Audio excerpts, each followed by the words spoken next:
టీజర్లో ఒక డైలాగ్ ఉంది కదా, కనీసం ఆ డైలాగ్ మా కోసం దయచేసి, అంటే అమ్మ ప్రేమ బెస్ట్ కదా, అక్కడితోనే ఆగిపోవాలి అని మీరు అంటారు. ఆవిడేమో తొలి ప్రేమ, ఫస్ట్ లవ్ చెప్తుంటారు కదా, ఆ డైలాగ్ ఒక్కసారి లైట్గానే చెప్పండి చిన్నగా. Do you remember that? I think I do. Baby cinema చూసావా?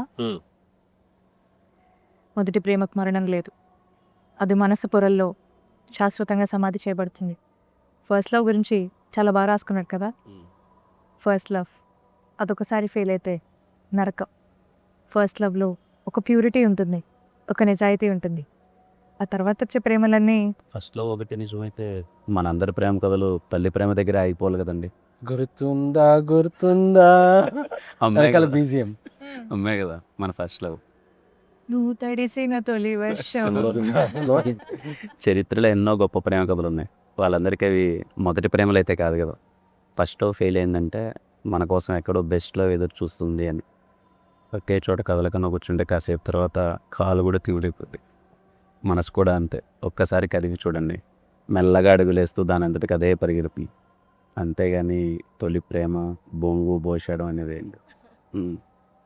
Another cult loading. ఎంత బాగుందో, అసలు ఎంత బాగుందో తెలుసా. టీజర్ ఇంత స్పెషల్గా కట్ చేయొచ్చు అని మీ టీజర్ చూసినప్పుడు అనిపించింది. ఎంత ఎమోషనల్ కనెక్ట్ ఉందో తెలుసా అండి. చాలామంది ఎక్కువ ఫీల్ అయిపోతుంటారు, కానీ అంత కాదమ్మా అని మీరు చెప్పిన విధానం, బెస్ట్ లవ్ వెయిట్ చేస్తుంది నా డైలాగ్ అల్టిమేట్. Thank you. నిజంగా చాలా బాగుంది. లవ్కి మీ డెఫినేషన్ అంటే ఏంటి? Love story or love? Define. నీ మనసులో ఏమనిపిస్తుంది love story? Love is all about understanding. పెళ్లి తర్వాత వచ్చింది, పెళ్ళికి ముందే వచ్చింది, పెళ్ళికి. దాంతో పెళ్ళాను. ఓకే, మీరు లవ్ స్టోరీకి డెఫినేషన్ చెప్పమంటే? It's about comfort, home like feeling. SKN గారు మీరు కూడా చెప్పాలి. మీరు చెప్పండి అసలు ఏంటి, మమ్మల్ని అడుగుతున్నారు కాబట్టి.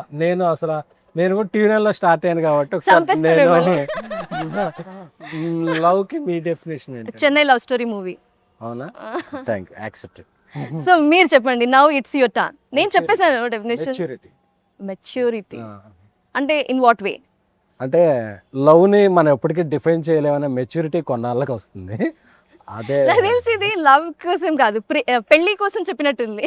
పెళ్లిని మనం డిఫైన్ లేదు, లవ్ని మనం డిఫైన్ చేయలేము. ఎందుకంటే లవ్ అనేది ఇట్ విల్ ఫామ్ మార్చుకుంటూ వస్తుంది. కొన్నాళ్ళు కొందరు లవ్ చేస్తాం, కొన్నాళ్ళు ఆ మదర్తో లవ్లో ఉంటాం, కొన్నాళ్ళు ఫాదర్తో లవ్లో ఉంటాం, కొందరు ఫ్రెండ్స్తో లవ్ చేస్తాం, కొన్నాళ్ళు లవర్తో, కొన్నాళ్ళు ఇంట్లో, అలా. సో పిల్లలు అలా. పిల్లలు.